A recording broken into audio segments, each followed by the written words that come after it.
দেখুন কড়া বসিয়েছি। আমি একটা করব, মোরলা মাছ লাউ পাতায় পাতুরি করব।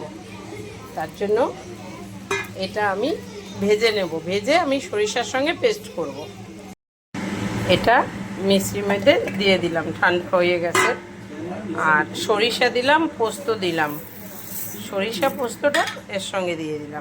মাছটা দেখুন, হলুদ দিলাম,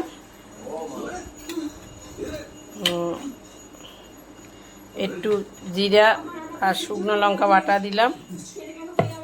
আর এই যেটা মশলা দেখিয়েছিলাম সেটা, এটা মিক্সিতে করে নিয়েছি। সরিষা, পোস্ত, কাঁচা লঙ্কা, টমেটো, পেঁয়াজ এটা দিয়ে করলাম।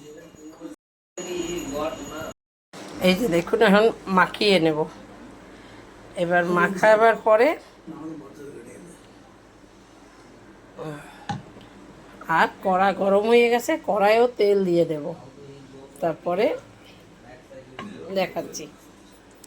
এই দেখুন বন্ধু, যেটা বানিয়েছিলাম সেটা এই লাউ পাতায়। এবার আমি এটা দেব।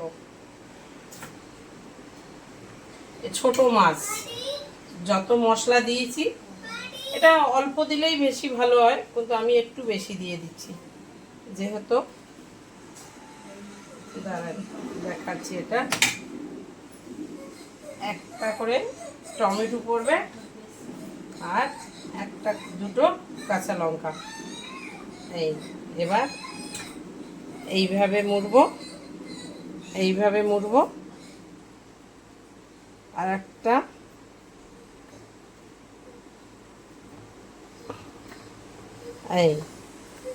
এবার একটু পাতলা হয়েছে, তার জন্য বেরিয়ে আসছে। এবার এইভাবে করে আমি সুতা দিয়ে বেঁধে দিচ্ছি। এই দেখুন, এবার আমি সবগুলো এইরকমভাবেই করে নিচ্ছি। দেখতে থাকুন। পাতায় আমি কলা পাতায় একটা দেখিয়েছি, তারপর আমি করে নিয়েছি। এবার আমি বসিয়ে দেব।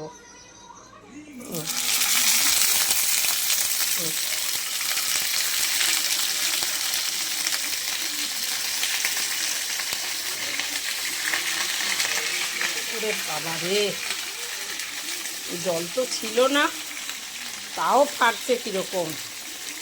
পাঁচটা হবে কি না জানি না, দিচ্ছি তো। হ্যাঁ, হয়ে যাবে, বড়ই আছে, হয়ে যাবে। এবার ঢাকা দিয়ে দেব আমি এটা দিয়ে। এরম ভাপা হতে থাক, দেখতে থাক। এখন একবার ঢাকা উজলেই দেখাই কি সুন্দর হচ্ছে। এখনও হবে 10 মিনিটের মতো, তারপরে আমি বন্ধুরা এটা এবার উল্টিয়ে দেব ওই পিঠটা। ও বাবা দিয়ে কি সুন্দর হয়েছে দেখুন। এই যে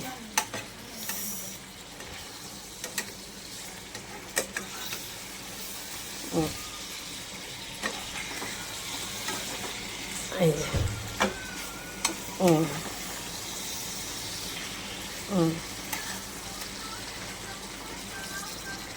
দেখুন কি সুন্দর হয়েছে।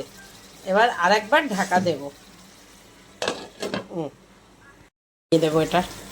ইস, মোবাইলটা একদম বোঝাই যাচ্ছে না, কি যে হলো কে জানে বাবা। দেখুন এবার এটা হয়ে গেছে, নামিয়ে দেব। নামিয়েছি। এর একটা দিয়ে আপনার পুরো ভাত খাওয়া হয়ে যাবে। মোরলা মাছ কি কি দিয়ে করেছি দেখেছেন তো।